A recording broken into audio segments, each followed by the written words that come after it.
This is CBeebies on YouTube. Find even more fun and games for your child at the CBeebies website. The following content is intended for our CBeebies Grown-Ups audience.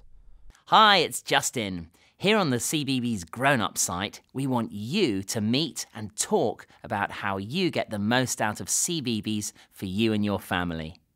We asked some of our little stars of something special to send in their grown-ups to tell us about using signing at home. Hi, I'm Phil. My son Lucas appears in the football episode in the new series of Something Special. Lucas is crazy about Manchester City, and Lucas and Justin take a tour of the Manchester City Stadium together. Hello, I'm Julie, Georgia's nana.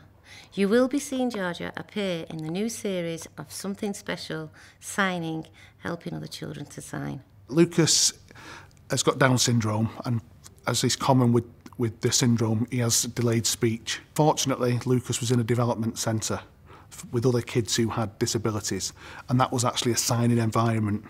They used Makaton, and consequently, Mr Tumbo and Something Special was something that they introduced to us. Georgia was born, obviously it was a shock that she had Down syndrome, and there was no communication with her at all at first as a baby because she had speech delay. She couldn't speak till she was 4. But what happened was, obviously, we got into Makaton, and when she was about 9 months old, that's when they started learning to sign. Because when Georgia was first born, we was all totally lost and didn't know what she wanted, what she didn't want. It was so confusing. So if she wanted a drink or a biscuit or the potty or anything, everything was signing. Before we learnt to sign, it was difficult to always understand what his needs were, and he was obviously expressing his needs in his own particular way, but it was not in a way that we could necessarily understand. And having the signing gives you a means of communicating. There's lots of benefits to using signing, both for the child and for the family as well. For the child, it can really increase their confidence as they experience having successful interactions. And it can also help to decrease frustration that can arise as they start to realise what they want but aren't able to express that. When you first start signing with your child, some of the things that I'd recommend you think about are making sure you always speak when you sign. Signing isn't designed to replace speech. In fact, there's lots of evidence to show that using signing can actually enhance and promote speech development. Make sure you and your child are facing each other so that they can see your hands and see the signs you're doing, but also see your face so they can watch your facial expression as you perform the signs. When first teaching new signs to your child, it can be really helpful for them to feel what performing the sign is like. So it's really useful if you actually take their hands. For instance, if you're doing more, you might actually take your child's hand and bring them together so they can feel what that sign for more feels like.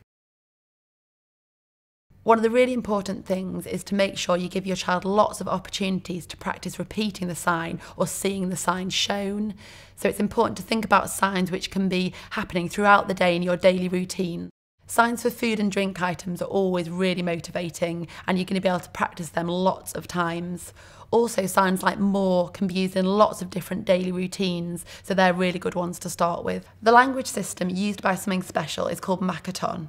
Makaton is a system which uses symbols and signs to support speech, which helps communication. Even if your children don't have communication difficulties, there's still lots of benefits for using signs with them. There's evidence to show that early gestures develop much earlier than speech. So sometimes children can start to be really aware of what they want and the things around them have names, but they don't have a way to express this. So using signs really early on can really reduce this frustration and support early communication for all children. Because Something Special, although it uses signing and has got a lot of kids with disabilities in the programme, it's actually become almost a mainstream children's programme. So the other kids at his nursery, even though they didn't have disabilities, they understood some basic signs. And so Lucas went there not being able to speak, but they could communicate on a very basic level through signing, which really helped open that world up to him. When I first seen Georgia signing, it was an absolute, God, how's she been able to do that? Because she was lost before. She was just sat there, didn't say a word to nobody. Georgia finally learned to speak when she was 4, but the household is still using signing. We use signing in all sorts of situations. We use it in your general communication. We use it to be cheeky with each other. Lucas is regularly calling me a cheeky monkey, and in fact, very recently, it was his party piece at my mum and dad's 50th wedding anniversary. where getting on the microphone, he was singing and signing Blue Moon and then taking the obligatory bow at the end. If you want to learn more about Makaton, look for your local Makaton workshop on their website. And don't forget to check out all of our articles about special needs on the CBeebies Grown Ups website. Good luck signing! Find out when we add new clips and build a playlist especially for your child by subscribing for free to the CBeebies YouTube channel.